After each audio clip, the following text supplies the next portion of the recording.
বহিব দিয়াৰ বাবে ধন্যবাদ। আচলতে মই বহুত দিনৰ পৰা আৰামত বহিবলৈ পোৱা নাই।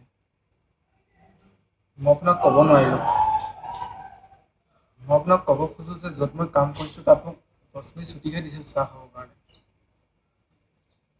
কিন্তু তাত বহিব ঠাই নাছিল মোৰ বাবে। তাত সেই ডাঙৰ মানুহবোৰ বহি আছিল। কলা, গ্ৰীক, পলিচ আৰু বহুত আছিল।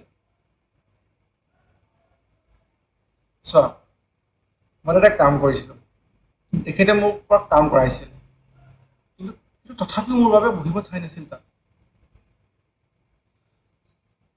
মই এতিয়া আপোনালোকক ক'লোঁ, তাতে সেই ডাঙৰ মানুহবোৰ বহি আছিল।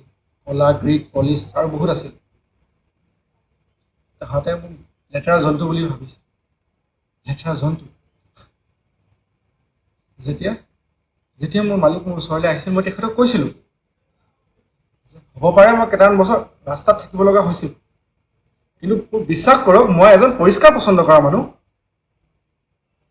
আৰু মোৰ আত্মসন্মান এতিয়াও মৰা নাই। এইটোৱেই কাৰণ যে মই ইয়াৰ 15 দিন পিছত মোৰ ঘৈণীক এৰি দিলোঁ।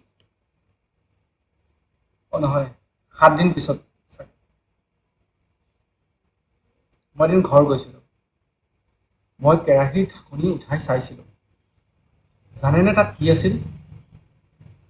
তাইৰ জাঙিয়া আৰু গেঞ্জী কাটা, লেতেৰা আৰু নোধোৱা।